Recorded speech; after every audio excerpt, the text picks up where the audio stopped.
2nd and 10. There it is! This is history! If Bryant can take it the distance, this will be the record!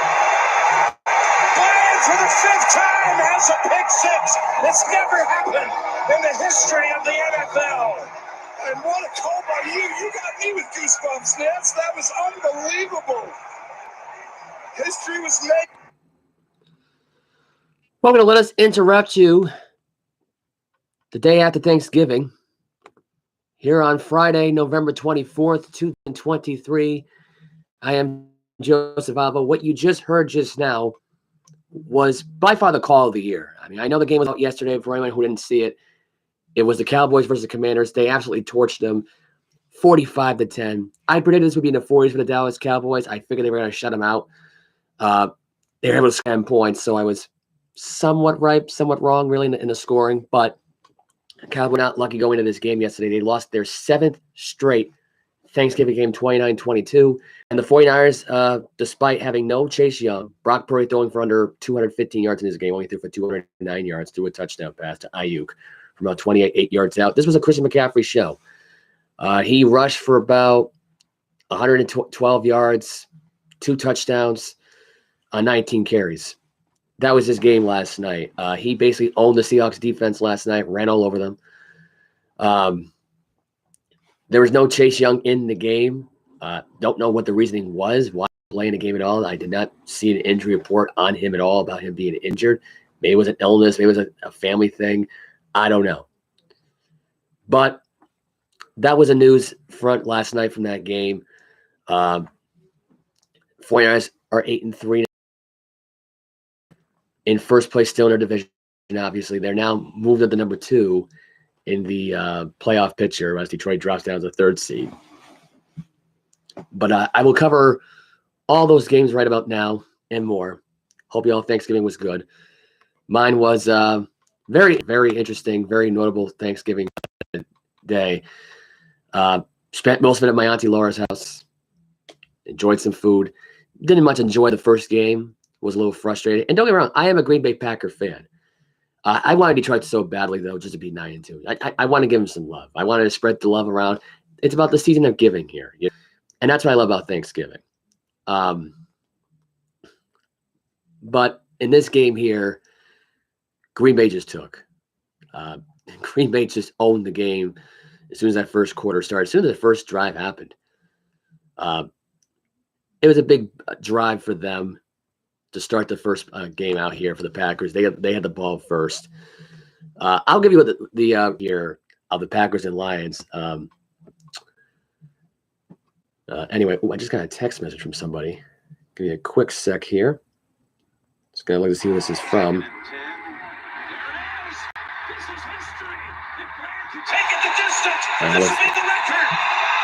Yep, I got the call again. Yeah, that was the call from earlier. That just somehow they got into the text message format. I think he wanted to send me a text message of that video, which I was able to save in my Instagram profile. But anyway, I'm going to review the Packers and Lions game first. That was a 12:30 game that was on yesterday. And then what I'm going to do after I review all the games is give you the rest of the picks for Week 12. Packers, Lions are in the game.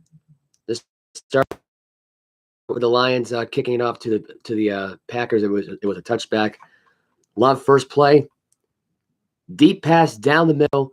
Christian Watson caught, first down and more, 53 yards. That was the first play of that drive. First play. Second play, 8 yards again to Watson. That's the second catch of the game.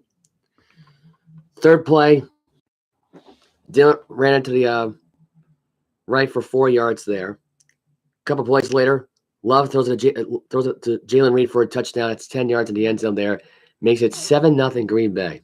It's a 5-play, 75-yard drive. That big play right there set the tone for the whole game. That 53-yard bomb from Love, that was the best throw Love's ever had in his career.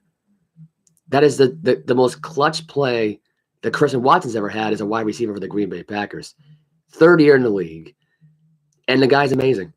This was the best game that Watson could have asked for in this game yesterday. Lions first possession.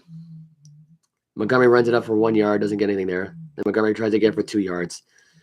Then Goff throws it to the left for Jameis Williams for a first down. That goes for 13 yards. A couple plays later, Goff tries to throw a pass to Jameer, gives that deep to the right. Quentin Walker was on the coverage there. Pass interference was called there. It's a first down for the Lions. Next play, Goff again drops down deep left to Sam Laporta, the rookie. 31 yards for a first down there. 2 plays later, Goff to Laporta again from 7 yards out. That ties the game it would have tied the game if they missed the extra points. It was 7-6. Green Bay. Love's next possession. Love, 2nd and 6. Those are the Heath for 16 yards. That's a first down at the Green Bay 45. A couple plays later, or a few plays later, Love again to Watson. Push out of bounds into Detroit territory for 9 yards. That's a first down, a 3rd and 8. Nice conversion there. Love again throws it to A.J. Dillon for 11 yards. That's a first down. Then Reed with a little sweep play there. He gets 15 yards there at the Detroit 18-yard line. They're back in the red zone once again. Then Love again to Christian Watson. That goes for 8 yards there down to the Detroit 10-yard line. Then a few plays later, 3rd and goal. Love to Kraft from 9 yards out there. That makes it 14-6. Packers have the lead. Next Lions possession. 2nd and 12 after a offside penalty by Donovan Peoples-Jones, the newly acquired. Goff gets sacked. Rashawn Gary forces the fumble, recovers it by Jonathan Owens. It's Packers ball. First turnover of the day. Goff was sacked 3 times in this game, but that's not the only thing that actually happened in this game to Goff. So that happened there. That led to the Packers deep in their own territory and in Detroit's territory. Reed tries again. He can't get anything there. Loses a yard there. Or gains a yard there. Then Love again scrambles, gets 2 yards. Then Love throws it to Kraft. He gets 6 yards. He's short of the first. Then they try going for it on 4th down here. Dillon gets gored by his own play, by Jordan Love himself. He doesn't get the yard to gain. Turnover on downs. Then the Lions had a punt. It looked promising at first, that drive. It really did. 9 yards to Montgomery, 6 yards to Rodriguez on a pass play. Goff again threw it to St. Brown. Then Goff had a 2-yard run from Montgomery. Then Goff threw an incomplete pass to Laporta. Was right there. Catchable ball, just a little high for Laporta. They had to punt the ball away there. Packers get the ball back. Love again to A.J. Dillon for 22 yards. A couple plays later, it's Dillon. Up the middle for 2 yards. Then Love again throws it for 7 yards. They're at the 50-yard line to Dubes. That's a first down. Few plays later, Love again deep to Dubes again. That's caught. 16 yards. They're down the line, 29-yard line. Then Love again. Trying to throw some passes that they're all both incomplete. That's how they cross it for a 43-yard field goal. Makes it 17-6. Detroit on the next possession here, they're trying to get something going. Goff throws an incomplete pass to Laporta. McDuffie's called for legal contact as a first down for Detroit. They had a chance here on 3rd and 2 for Goff. He gets it to Raymond for a first down for 20 yards. They're in the Green Bay territory down to the Packers 41. Then Goff trying to throw it. Luke Van Ness provided the pressure. He just throws it away. Goff was called for intentional grounding. That's at the back. Then Goff tries to throw it to right. Oh, actually, I should probably fast forward. I just missed that drive, didn't I? I just realized I missed the was that the touchdown drive where they fumbled it here and they recovered the fumble? Is that what I forgot to have happen here? That's what it was. They had a fumble here. I forgot where it was here. That was Detroit's fumble there. So Goff scrambled up the middle there. He gets strip sacked there, returned back. They made it 20-6. They missed the extra point. So I knew I missed a drive or two. Hold on. Oh, Jesus. All right. That was the second fumble, by the way, for Jared Goff. I'm sorry about that. I don't know how I could have missed that drive just now. Anyway, I'm going to fast forward this because this is mostly punts back and forth. They had intentional ground.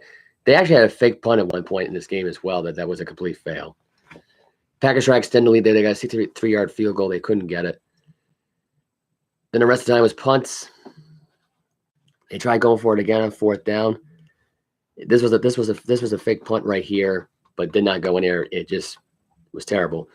That set up a touchdown to Watson again, 16 yards in the end zone there. That puts the Packers up. Then the Lions again fumbled.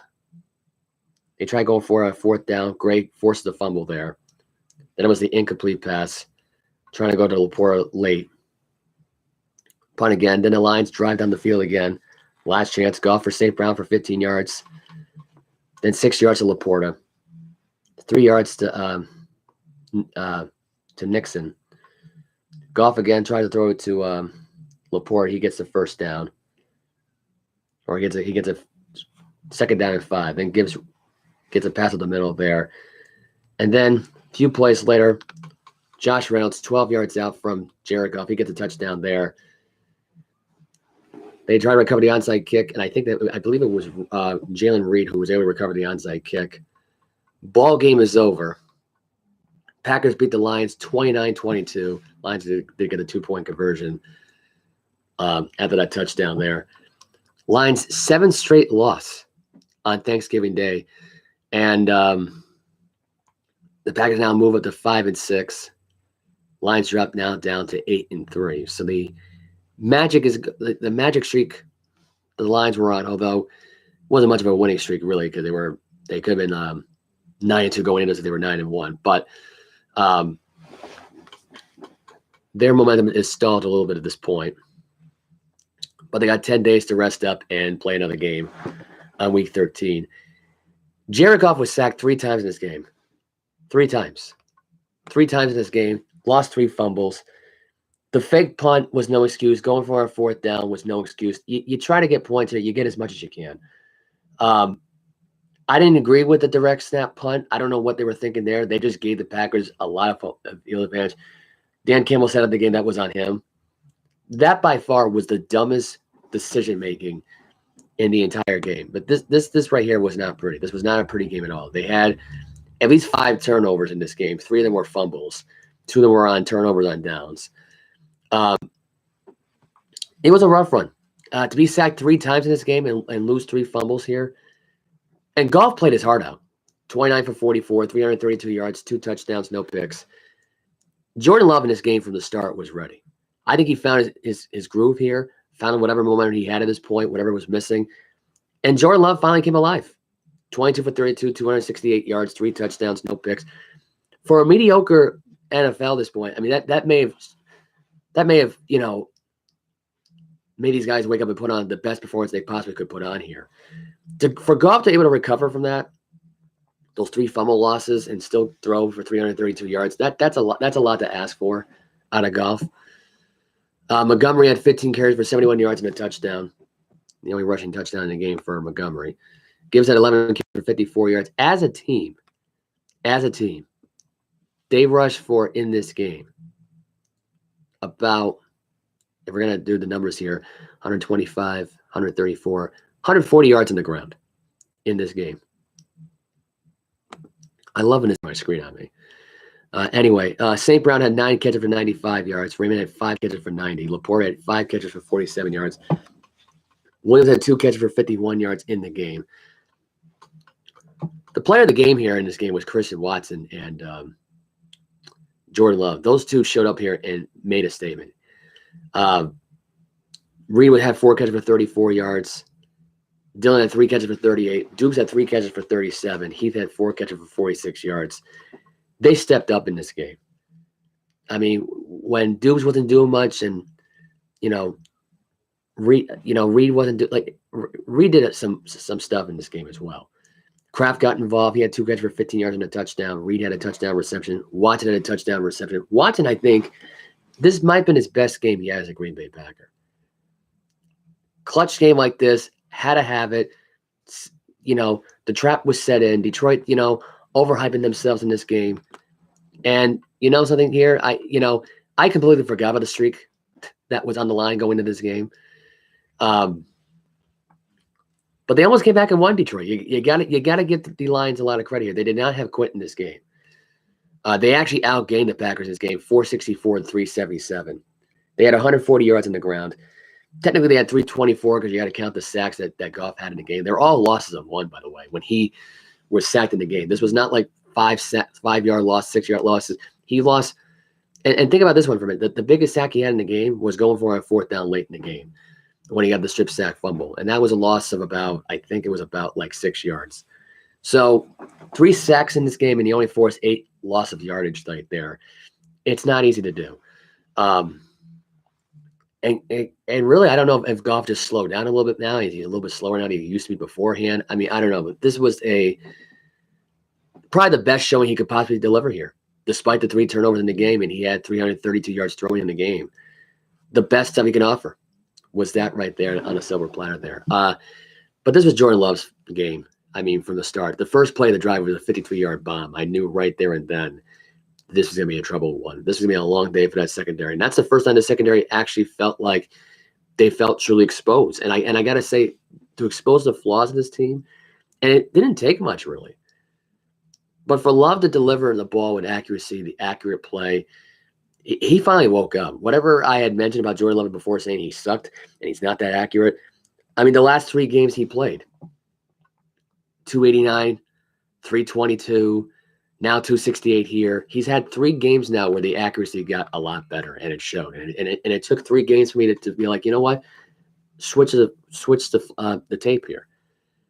For all the bad that Love had, and Love was good in the beginning as well. Love has had his struggles, and I don't blame Love for some of the losses that Green Bay's had this year. I put the blame a little bit on LaFleur more than anything else, really, and the play calling here, and not having Nathaniel Hackett around and having some goober take over here. But LaFleur, I think, need to be a little establishment towards the quarterback and just developing a connection there.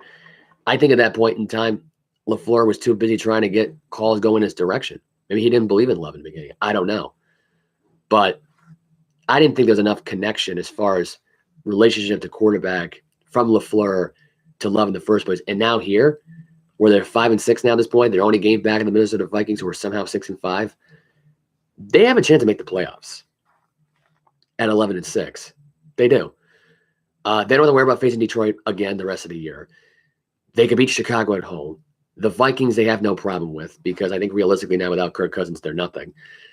I just think at this point now, whatever miracle run they've been on with with Joshua Dobbs, that's going to come to a close.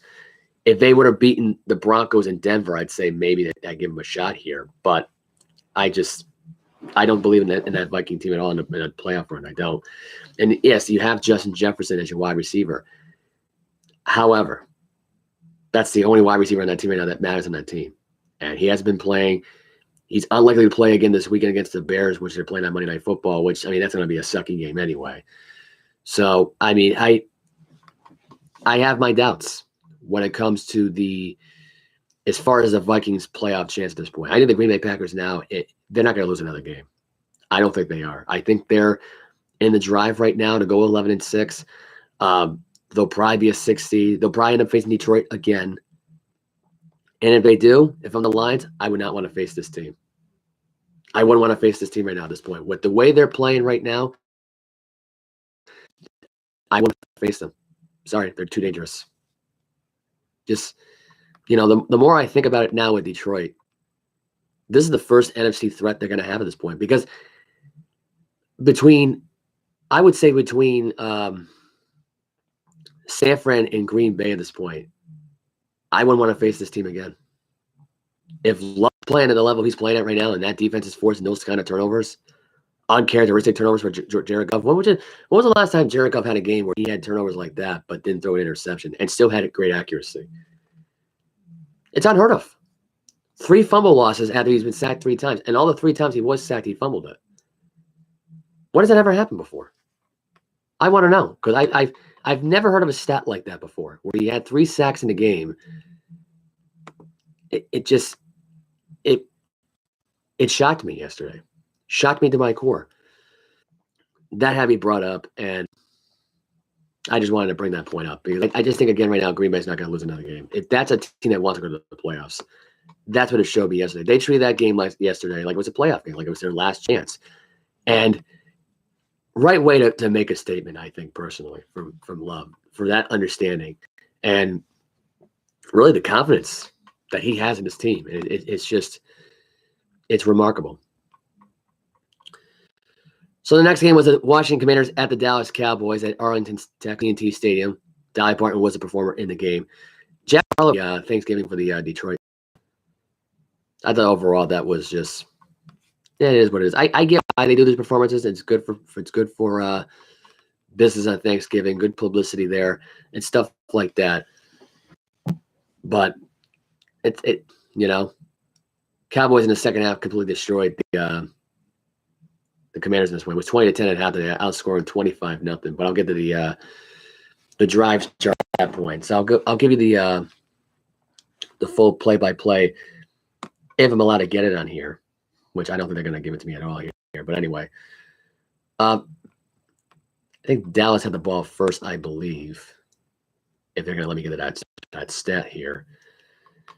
There we go. I think this is what's in the – oh, no, that's not it. That's not the full play-by-play. Good. It's just I would have been much better off doing this today at Brute Awakenings because they have the best Wi-Fi possible. But unfortunately, right now I'm stuck with this chart here. It's not going to give me the. I don't understand why this Wi-Fi is terrible. I just don't get it. Like someone told me if it was because your phone was connected at the same time as your laptop being connected.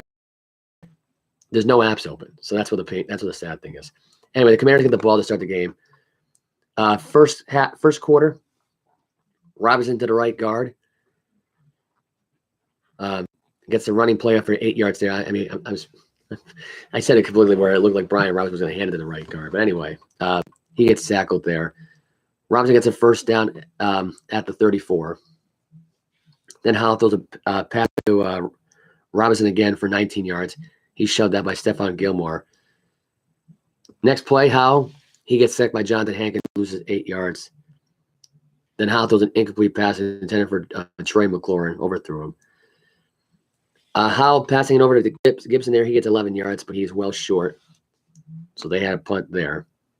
Cowboys get the ball at their own 15-yard line. Prescott's first play. Prescott throws an incomplete to CeeDee Lamb. Penalty is out on St. Juice for illegal contact there. That's a first down for Dallas. Then Pollard runs for 5 yards to the side there. Prescott again trying to throw a couple passes to Lamb and Tolbert. They're incomplete for a punt. Anger pumps the ball. It's down the ball at the 3. Penalties on Dallas for a face mask there. That was enforced. That drive setup was set up at the 20-yard line at that point. Robinson runs for 1 yard there in the next play. Next play again to Brian Robinson for 6 yards. Then throws to McLaurin. That's good enough for a first down. That's 8 yards to McLaurin there. Then another pass to Curtis Samuel. He was pushed out for 6. Then Howell again to Dotson for 10 yards. That's a first down. Bland on a tackle. Bland tackled again. Howell tackled Samuel. After Howell threw to him for 8 yards. Then a couple of plays later, 3rd and 2. Sam Howell throws an incomplete pass to Trey McLaurin. Excuse me. That sets up for a 4th down there. Then the Cowboys get the ball back from their own 5-yard line. 35 yards. Next play, Pollard runs it to the right for 9 yards. Then Pollard again he lost 3 yards. Then Prescott throws it to CeeDee Lamb for 8 yards. And 10. Dow was pushed out of bounds. He's got 11 yards holding. That brings it back to a 2nd and 20. A couple plays later after a false Lamb again. Prescott throws right for 14 yards. He gets down to the Washington 29-yard line. It's on a 3rd and 7. He has a 14-yard play. Prescott Looking for Powell again, gets 6 yards. Was fumbled, recovered by Lamb at the 22. Then Dow runs it for 7 yards there. He's the first down. They're at the 15-yard line. A couple plays later, Prescott to Rico Doodle. That's what I'm going to call him here, or Dowd, for 15 yards out there. Cowboys are up 7-0. That's 11 plays, 90 yards in about 5 minutes and 7 seconds. Now the Commanders respond. Robinson again, no gain in that play. Sal throws an incomplete pass to McLaurin. 3rd and 10. Howell looking deep for Curtis Samuel. That's caught out of bounds at the Dallas 45 for 30 yards there. That's the end of the first quarter there. Second quarter, Howell again to Dotson for 12 yards down to the Dallas 33-yard line. Then Robinson runs it up the middle there. He gets 14 yards there. They're at the Dallas 19. They're in the red zone. Robinson gets another crack in the run again. He gets no gain. Then Howell looking for Brian Robinson, but he gets absolutely stomped. The screen gets exposed. Dallas was not fooled there. They lost 8 yards in that play. Then Howell throws it to Logan Thomas for 2 yards there. That took him out of the red zone, that screen play. They're down to the 25, so they're forced to kick a field goal there. It's 10-3. Then Prescott starts the next drive of his own 25. Pollard gets 4 yards from a throw to from Prescott. Then Prescott scrambles. He gets 10 yards for a first down. Couldn't find anybody. Prescott threw to Shoemaker, the rookie out of Michigan. He gets 12 yards. Pollard gets a running play to the right there, gets 2 yards. Then Prescott throws to the CeeDee Lamb. He gets 16 yards and a first down. Next play, Prescott looking deep for Brandon Cooks, wide open in the end zone. That's a touchdown there. 17-3 Cowboys. Then the Commanders respond. Looking deep from McLaurin. Howell throws an incomplete pass. Then Howell again throws it to Logan Thomas. He gets 13 yards for a first down. Roger runs it up for 3 yards there. Gibson runs it up for 6. Then Howell throws an incomplete pass to Curtis Samuel. Robinson was injured on the play. And there was a penalty flag called on Donovan Wilson. That's a spot foul flag. It was a 3-yard penalty. First down in midfield. Gibson runs to the right for 3. Then Howell throws an incomplete pass again. Penalty flag on Fowler for an offsides penalty. So free play there. Then Howell gets sacked by Fowler and Micah Parsons. Micah Parsons was a menace in this game. I think Parsons had a sack in the first quarter as well.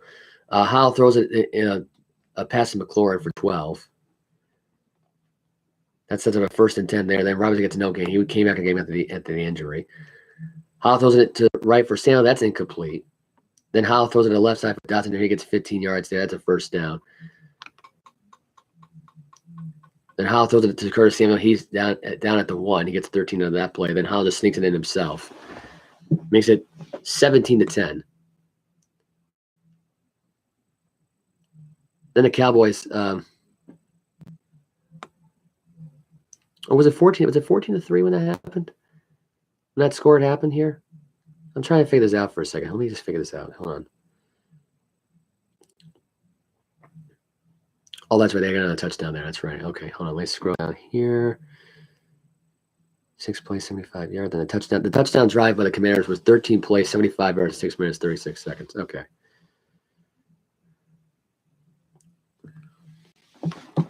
And then Prescott, after an offsides penalty, throws an 8-yard play to Brandon Cooks. That's a first down.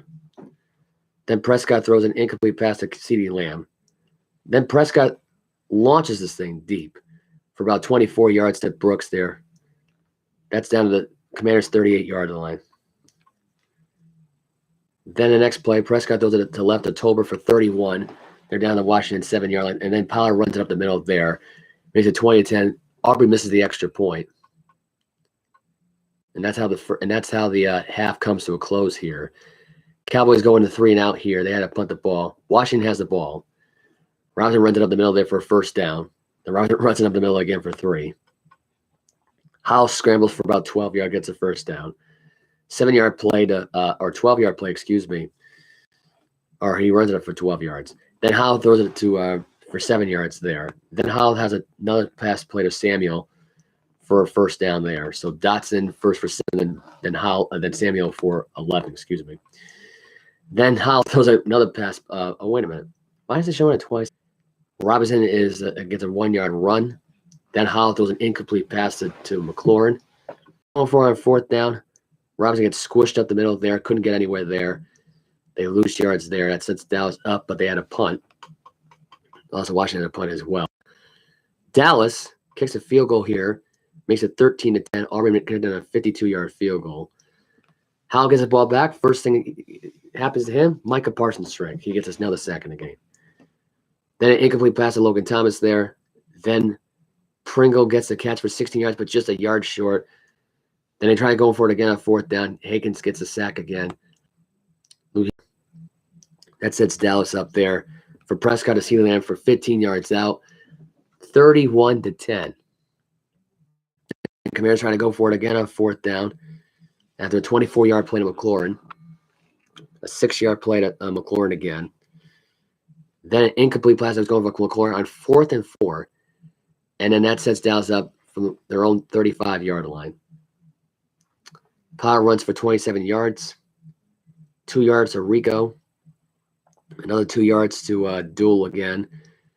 And then Prescott to Kayvon Turpin, the Devin Hester 2.0. He gets a touchdown, 34 yards out there. That makes it 38-10. And then the call we just heard earlier, when I opened up the show, Sam Howell to Bland for 63 yards. I might as well just do it again here.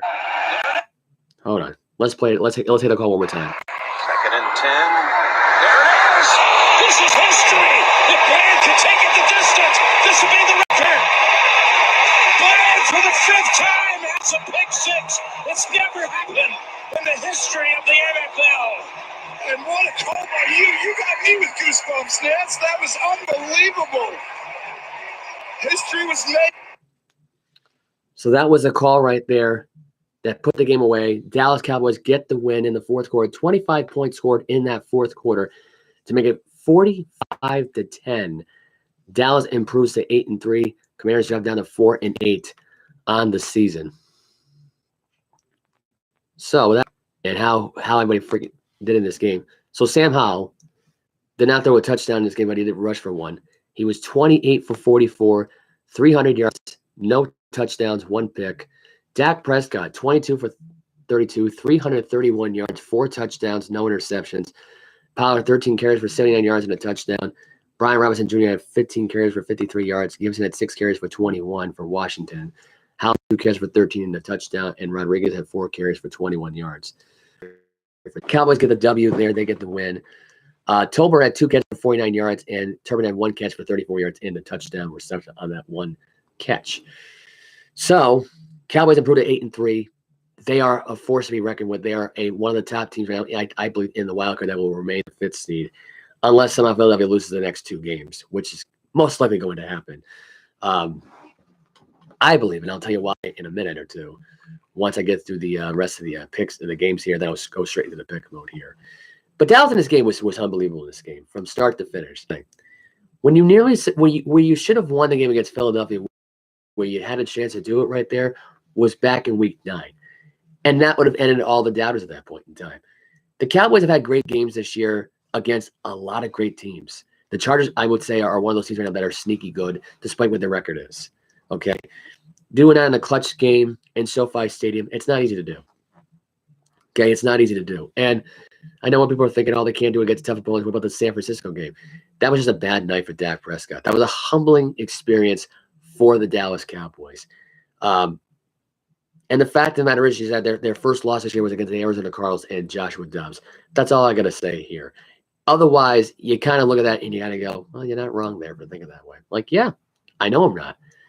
That game against the Philadelphia Eagles right there, if they would have won that one, that would have shut up the debate about this whole thing. I think the Dallas Cowboys are the real deal. I think they are. I think they're a tough team. I know I should watch myself because they always blow it in the playoffs. But to me, they're scary too. I think they're scary now at this point. I think Green Bay is scary now at this point for what they've done over the last few weeks. They're 5-6 right now. They're threatening right now to get into that wild card conversation.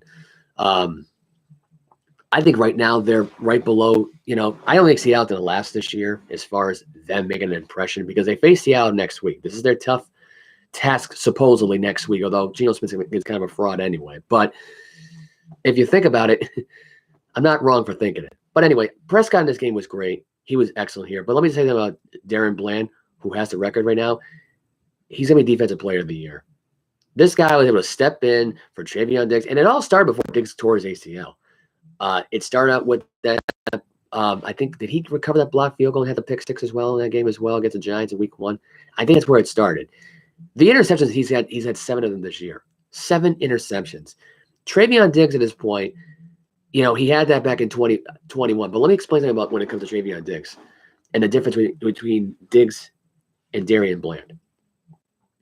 Darrion Bland does not allow deep plays down the field. He doesn't. It's a rarity. But he doesn't allow deep plays down the field. He doesn't allow deep plays really down the field against anybody.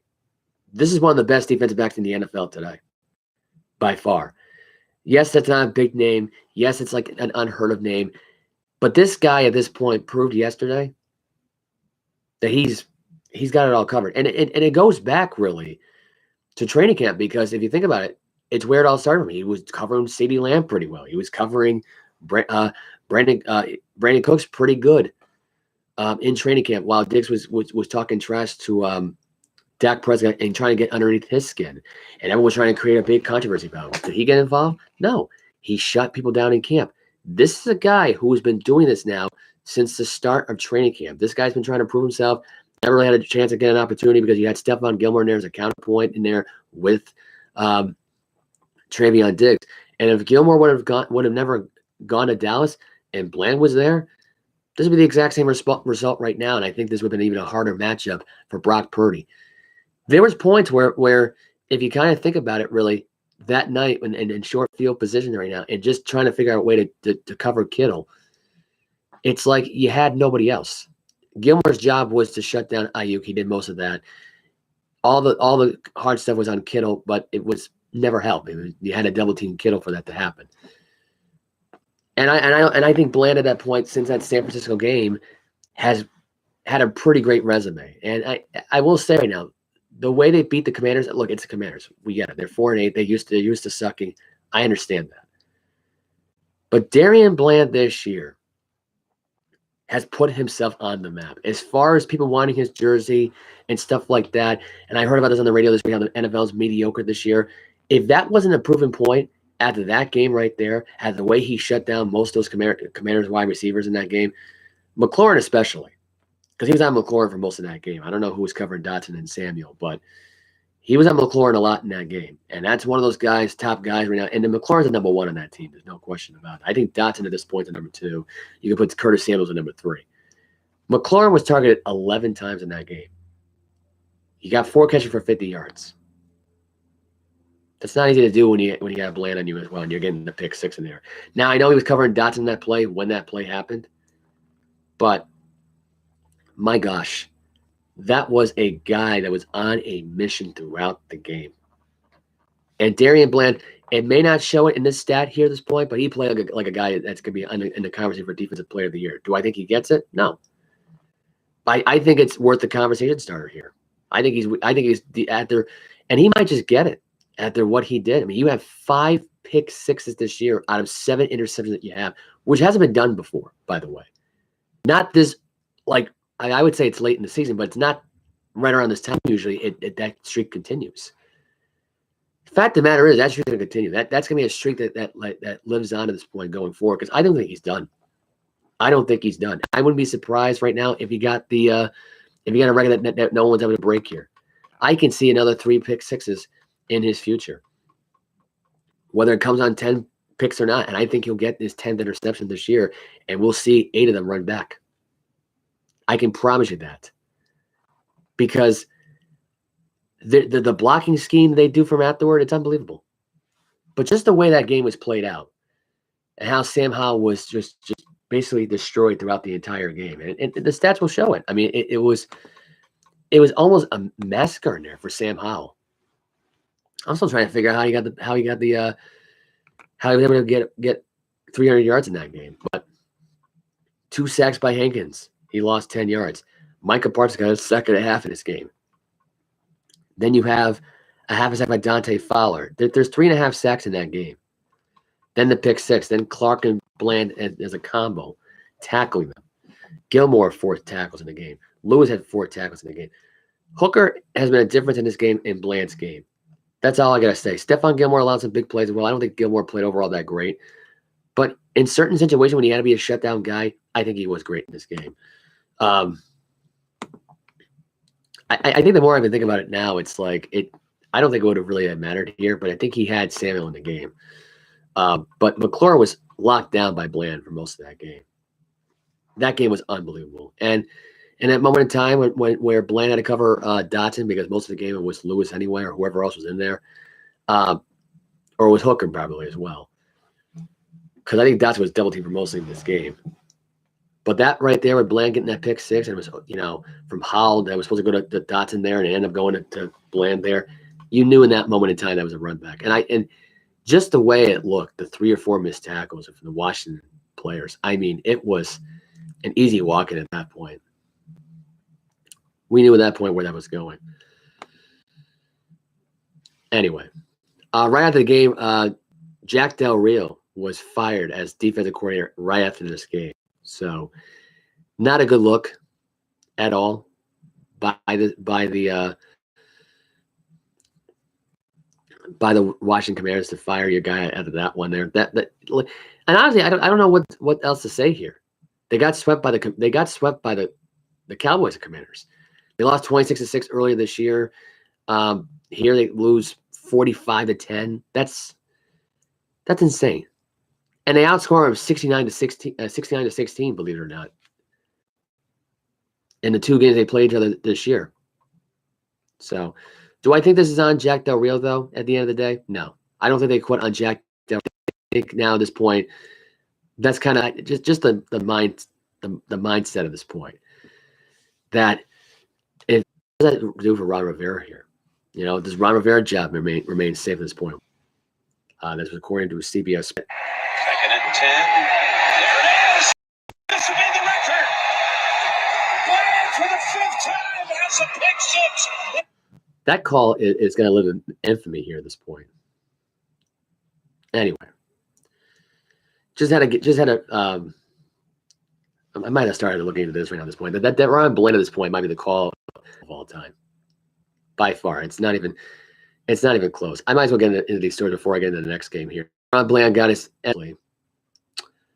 There was a report coming out this week. That was I'm trying to find it on here. I can't even find the article on here. My phone's at 3%. These are mostly videos. Do I have it on here at all? Oh, I guess I didn't share it. Oh. So Mike Vrabel, his job is saved. I think this is according to NFL Patriots Media here. Saying now at this point that it won't be a trade or Mike Vrabel's job will be until they can take the rest of it away. No, I'm just kidding. But yeah, that's the news front there. The 49ers almost got Stephon Gilmore here. They predicted to pursue there was a report that was going on about that. Former Detroit Lion quarterback Scott Mitchell took exception with the Bye Bye Barry documentary, which was available. It's going to be available on Peacock. He says, "I'm so tired of hearing now I was the reason that Barry Sanders never won a Super Bowl. I'm so tired of hearing how I was not a good quarterback." For Thursday's show. Actually, probably be December by that point. But anyway, there are some videos here that were played here. But I guess I'm afraid if I play another video on here, it's going to come out looking like terrible on here. It's not going to work out as well. Let's put it that way. Because the Darrion Bland video, now every time I try to click on another video here, it's going to make me want to play the Darrion Bland thing. It's making me play the Darrion Bland thing instead. So I'm not going to be able to find that. Travis Kelce spent Thanksgiving alone, feasting on KFC the other night. Kelce in his last year of his deal. I just found this out this morning from my mom, who gave me the news because she looked at the article and apparently this is the last year of his deal. I thought they had a deal already extended at this point. So I could be wrong on this whole thing. She could be wrong too. It could be another article. You never know. I doubt it. But for him to be hinting retirement this week, at a time he needs him the most here at this point. I don't know if Kelsey just burnt out or what the story may be here. But for him to be feasting alone on KFC on Thanksgiving, for him to think about, being alone on Thanksgiving because Taylor Swift's on tour, what does that tell you? And I know what people think at this point right now, at this point here, they're thinking, oh, it's all scripted, the NFL, to get, Taylor Swift to, be part of the NFL and have those Swift fans watch NFL games. And they're watching NFL games. I understand that. Try and find Taylor Swift. That doesn't mean at this point now they're watching it, they're going to change the channel and not watch the game. Once you're viewing it, you're viewing it. You can't lose that number, right? And they already know that Taylor Swift's going to be on tour. They all know they're going to watch the game. There's some girls there that I hung out with on Thanksgiving that watched football there. They weren't watching it because Taylor Swift was going to be at the game. They watch it because it's on, because it's tradition. It's NFL season. Every father who's got a daughter who's a Taylor Swift fan is going to sit there and watch the football game with the daughter, whether Taylor Swift's going to be there or not. It makes no difference. And they're watching it because they're all attracted to Travis Kelce as well. Whether people want to admit to it or not, the guy's an attracting guy. So Taylor Swift, watch out. You might lose this guy to a bunch of these Swiftie fans at this point. They might turn on her and align herself to Kelce. That's how I look at it. And they're doing it for that reason. See, I'd rather have that be the reason besides that point. But once Kelce retires from the league at this point, I don't think they're going to lose that viewership. I think people enjoy watching football. Like, you see the hard hits, you don't want it to stop at that point. The penalty flags are a turnoff to most football fans anyway. They are. But if this is Travis Kelce's last season at this point, I don't know what Kansas City's going to do at this point as far as what they do. Does Patrick Mahomes stay in Kansas City? Does he go out and retire early with, did what Tom Brady didn't do in his 20s? There's a mindset that's going on right now at this point, because you're not going to have the same effect at this point once you leave. Andy Reid's not going to be struggling finding another quarterback that can replace Patrick Mahomes. Is he going to have a game like Patrick Mahomes had? No. But he's going to find a good quarterback that he can put into the system. That's how you look at it. Although Mahomes has his own system, so that's the thing. But whether it's a Mahomes system or Andy Reid system, it really doesn't matter. So that's my takeaway. Look at the amount of awards she's won over the years for all her albums. You want to tell me that girl wasn't popular? Look at Beyonce. Look at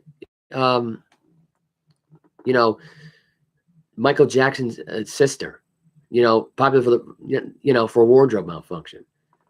I mean, there's a lot of celebrities that have been a part of the NFL who've watched football for years. Hell, her father is a big-time football fan. I mean, what is more to say about that really than anything else? The mom's a football fan. That the whole family are all into football. It's not like they just started watching the NFL for the first time. But it's just to have her music play at football stadiums. I've listened to all the games because I haven't watched the NFL Red Zone. There's not one Taylor Swift song that's played at those football games. And if that was really the case at this point, to put Taylor Swift in the Super Bowl itself at this point, then why did she say no all the last 10 or 15 years? And even now when she's dating Kelce, because she doesn't want that kind of attention. She doesn't. Someone's trying to tell them that she's part country, which I kind of thought she was part country and pop as well, but I don't know. Just never was a fan of her, I guess. Then again, he's not a fan of everybody, so who knows. Anyway, moving on.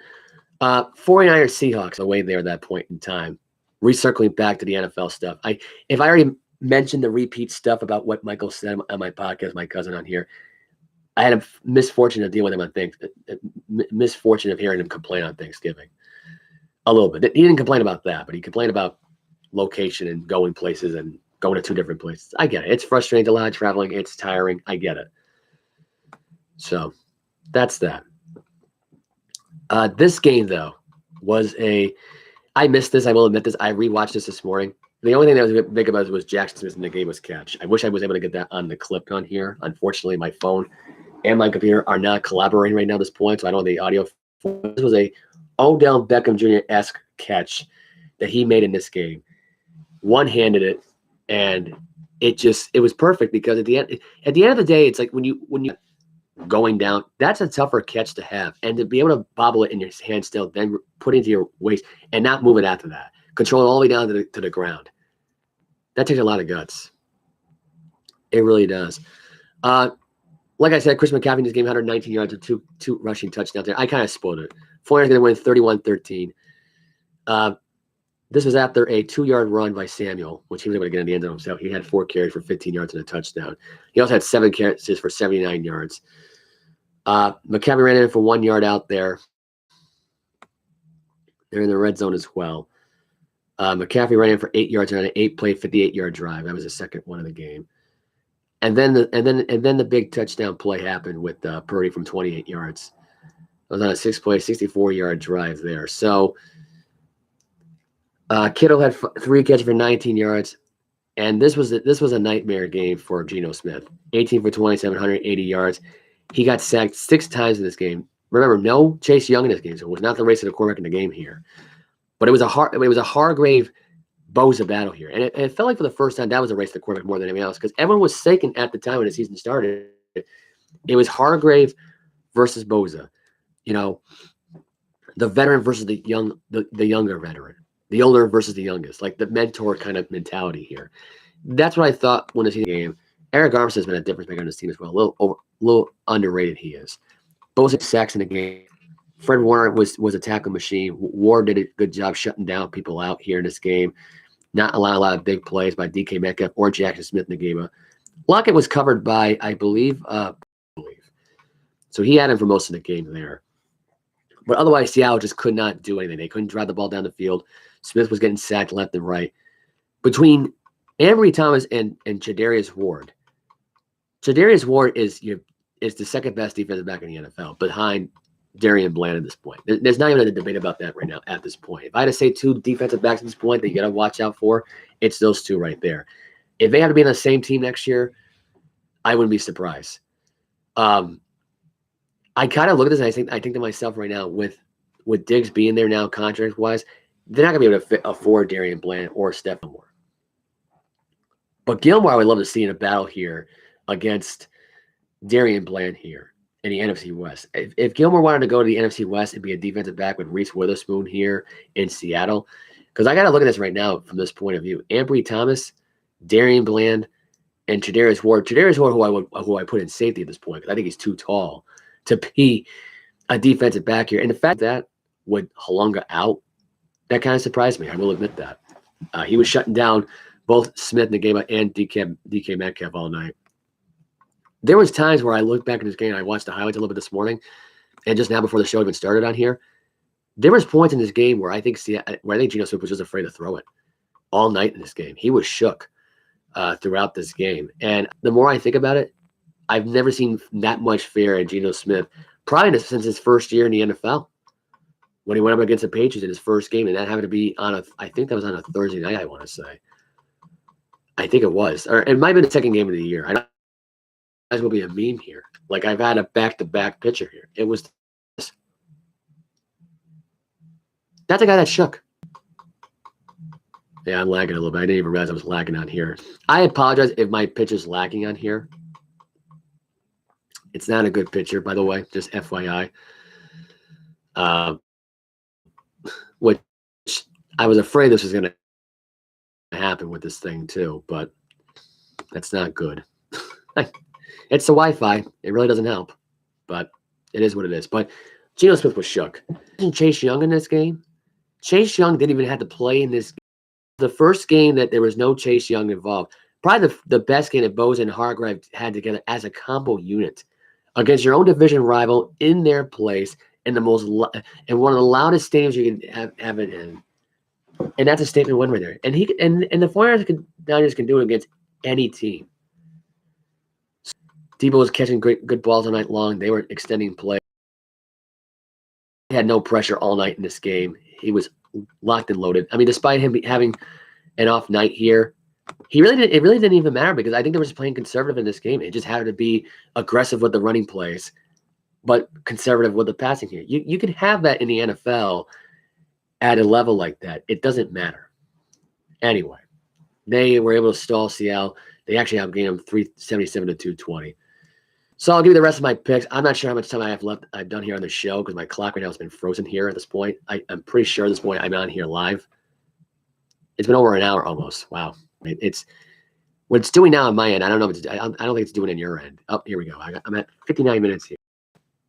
I still got more to talk about on here. I had thought I had other articles on here that I posted on here, but I don't. My phone needed to be charged, so I was trying to upload it that way to the computer, but it's not doing me any good. Let's put it that way. So what I'll do right now is I'll go back to the NFL homepage. The only news that really needed to come out of this one really was the defensive performance from the 49ers last night without Chase Young. Justin Jefferson not playing on Monday Night Football. He's unlikely to play now. This is a guy who's been out since week 4. Or week 5. It might have been against Kansas City. I can't remember exactly what week it was. But we're going on 7 weeks now without Justin Jefferson now, and it's not looking good for the Vikings. I'm going to give you the NFL predictions here for this week 12 here. I'm going to move on to college football for a little bit, cover that one. I'm not sure how long I'm going to be on this show today. The Celtics are on today at 2:30. Actually, let me get that out of the way right now before I get the NFL picks. The Celtics beat the Bucks 119-116. Let me open up my phone real quickly on here. I might have to look down at this right now because I can't switch over. This is what happens when you really have a crap bag for a phone. It's not a good look. And the Wi-Fi doesn't help either, so that's what makes this whole thing even more annoying. I'll go back to Wednesday's scores on here. Hornets beat the Wizards 117-114. The Hawks won in overtime 147-145. The Heat beat the Cavaliers 129-96. The T-Wolves beat the 76ers 112-99. Clippers beat the Spurs 109-102. That was the Greg Popovich telling the fans to quiet down. I was told not to use that for copyright reasons, so I'm not going to be able to play the footage on here. Although I might be able to here. Thunder beat the Bulls 116-102. Suns beat the Warriors 123-115. That was when Chris Paul got ejected for the double technical on Scott Foster. He's saying there's some beef there. Trailblazers beat the Jazz 121-105. Mavericks beat the Lakers 104-101. Magic beat the Nuggets 124-119. Pelicans beat the Kings 117-112. Rockets beat the Memphis Grizzlies 111-91. The Celtics, like I mentioned before, won the 119-116 game. Jaylen Brown had 26 points in the game. Brook Lopez had 28. Giannis had 21 at 13 rebounds and 5 assists. Middleton had 12 points, 5 assists, 7 rebounds. Lopez and Lillard combined to get 55 points, 12 rebounds, and 6 assists combined. And they had a combined for 23 for 41 shooting. And I believe this is 5 for 15 for 3-point shooting. Giannis was in the game. For Boston, Tatum had 23 points, 11 rebounds, 4 assists. Jaylen Brown had 26 points, 2 rebounds, 8 assists. Derek White had 13 points, 4 rebounds, 5 assists. Drew Holiday, in his first game against the Bucks, 5 points, 8 rebounds, 1 assist. Did not play good in this game. Played good defensively until late in the fourth quarter, where they were outscored 37-25. Not a good fourth quarter because they almost blew the game. If they play games like this late in the playoffs here, that's not going to look good on your end. It really isn't. So I didn't like that very much. So I think they should have played better defensively. Coming up later on today, the Celtics are playing the Orlando Magic at 2:30. We have a 5 o'clock Phoenix Suns Memphis Grizzlies game. You know, I might as well just bring this back here. The Heat are playing the Knicks. The Bulls are playing the Raptors. The Wizards are playing the Bucks. The Kings are playing the Timberwolves. The Spurs are playing the Warriors. Pelicans are playing the Clippers. Nuggets are playing the Rockets. And the Pistons are playing the Pacers. That's on today. I'll review the games Saturday and Sunday for the NBA. Remember, I have a show tomorrow again because I got to do my review for the Black Friday Dolphins-Jets game, which comes on today at 3 o'clock. It is Tim Boyle versus Tua Tagovailoa. I already gave my pick and stuff right now. The fact that he Milan Lucic choked his wife, I guess, because he couldn't find his phone, attacked his wife, pleaded not guilty in the thing. So he is suspended indefinitely by the team at this point. He's going to get cut from the team. There's no other way of looking at it. I wouldn't bring back Milan Lucic at this point. There's no reason to. He does not do anything for your team anyway. He's not a difference maker on this team. He's not the reason why you have success this year. It's not because of Milan Lucic. So he should be done this year.